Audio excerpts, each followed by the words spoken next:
Bom, coloca para mim as imagens aqui do momento em que a polícia acha os restos mortais do pintor desaparecido há um ano. Foi uma mulher que encontrou o crânio do Magno Fernandes, pessoal, de 42 anos. A polícia conversou agora conosco a ligação da história do crime desse quebra-cabeça. 3 pessoas envolvidas, 3 homens, rapazes envolvidos, Joilson, Otávio e João Pedro, além de uma mulher envolvida, pessoal, por conta do terreno onde a vítima morava. Bom, a mulher, pessoal, não aparece aqui na foto porque foi ouvida e liberada nesse momento.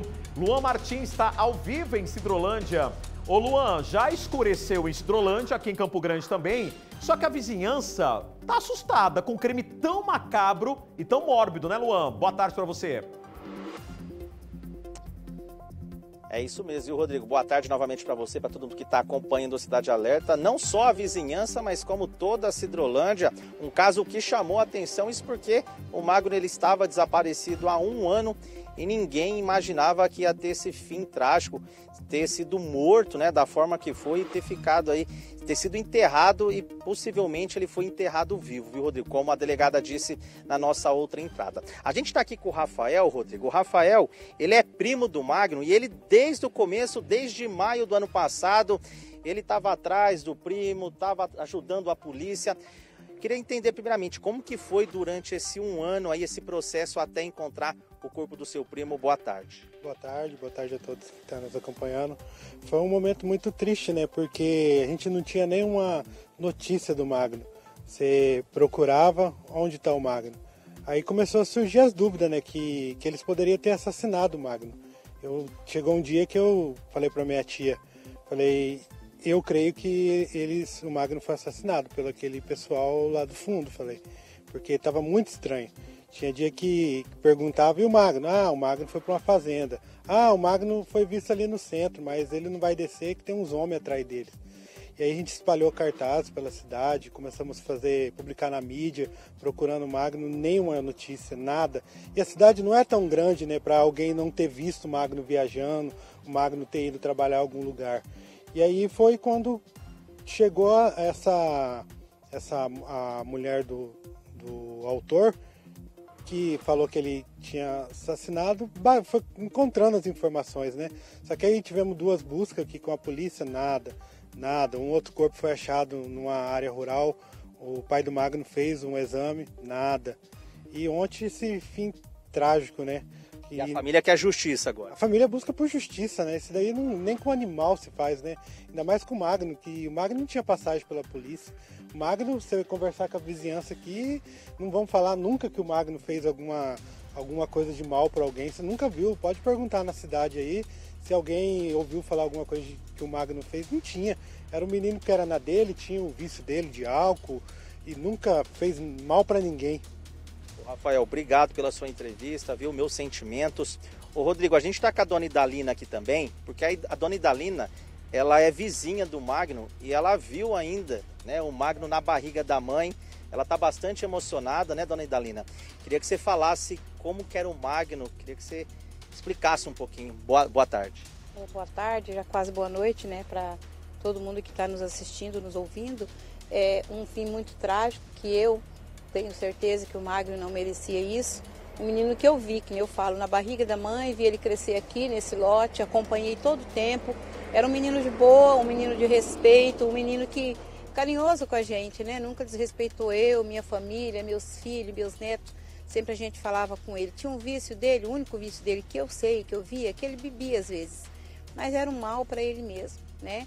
E desaparecido já há um ano. A gente avisando a família, o pai que mora longe, que ele estava desaparecido, que ele sumia mesmo. Mas ele ia trabalhar em fazenda e ficava um mês. E daí a gente sempre em busca, mas eu ainda tinha esperança, né? Que a gente encontraria ele. E daí encontrou mesmo, ontem, né? Do lado, no muro, quase ao lado da minha casa. E tudo isso que aconteceu tragicamente, a gente não ouviu nada. Né? A gente não ouviu, a gente mora do lado. Esperava que os assassinos poderiam estar ao lado da casa da senhora? Não, a gente nunca pensava isso, né? E ele foi criado junto com meus filhos, tudo aqui do lado. Na época a gente nem tinha muro, era só uma cerca. E eu assim, eu tô muito abalada mesmo, desde ontem, porque eu ainda tinha uma esperança. Aí ontem eu vi isso daí, eu vi o pessoal comentando que a delegada falou que enterraram ele vivo. Então isso eu acho uma injustiça, assim, que nem o Rafael falou, não se faz nem com um animal, né? E a gente espera a justiça, a gente crê na justiça, a gente precisa acreditar sempre na justiça, né? Porque o que seria de nós se não fosse uma justiça? A gente precisa acreditar nessa justiça. E eu quero deixar o meu abraço aqui a toda a família do Magno, que são famílias vizinhas de longos anos, né? Os meus sentimentos. E eu assim tinha ele como filho. Ele falava para mim assim: Ida, eu tenho você como uma mãe para mim, que eu não tenho mãe. Então é muito triste. Mas a gente vai esperar que tudo se resolva. Hoje a gente sabe que o Magno vai ter um enterro digno, pelo menos porque a gente descobriu onde ele está. Porque é tão triste viver numa dúvida, mas a gente não esperava, né, que terminasse assim. Dona Idalina, muito obrigado, viu? Meus sentimentos para você e para sua família. Então é isso, viu, Rodrigo? Olha, o pessoal aqui em Sidrolândia, os vizinhos, os familiares, a cidade em si está bastante chocada com essa história toda. A gente lembra que o Magno Monteiro, de 42 anos, ele foi encontrado, os restos mortais dele foi encontrado ontem em um buraco aqui na residência onde ele morava, e que esse terreno todo aqui era uma disputa, é o que motivou esse crime tão bárbaro. Ele que levou uma martelada na cabeça, várias facadas, e foi enterrado praticamente vivo, segundo informações da delegada. 3 suspeitos por esse crime, 2 estão presos, 1 está foragido, e tem também uma mulher que também teria envolvimento nessa história. Ela foi ouvida na delegacia ontem e por enquanto ela vai responder esse processo em liberdade. Mas como a gente viu aqui, tanto os vizinhos como os familiares estão bastante chocados com toda essa história. Rodrigo, eu volto com você. Luan, obrigado. Bom retorno para Campo Grande. Obrigado aí pelas informações. Um abraço a Sidrolândia. É uma cidade que eu amo de paixão, tenho um carinho enorme pela Cidade das Flores. E olha, bom retorno, cuidado, tá? Para você e para o Ever. Obrigado aí pelo trabalho. Coloca para minha tela aqui, ó, Joilson, Otávio e João Pedro. Os 3 envolvidos pela morte do Magno, de 42 anos, por uma questão familiar, hein? Por uma questão de um terreno. Amanhã, no Balan Geral, eu trago a reportagem completa, trazendo mais detalhes dessa história absurda. Lembrando que o crânio dele, né, foi encontrado no quintal onde ele mora. Ele estava enterrado há 1 ano, pessoal, na casa onde ele mora. E eu volto a reforçar, né, que o Corpo de Bombeiros chegou em março deste ano a fazer ali uma escavação, mas não foi a escavação debaixo do pé de mandioca.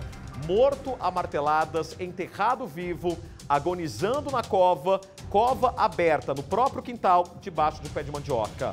4 pessoas supostamente envolvidas, tá? 3 rapazes e uma menina. Essa mulher foi ouvida e liberada. Diário Digital tá no caso também. Para mais informações, vai lá no dd diariodigital.com.br.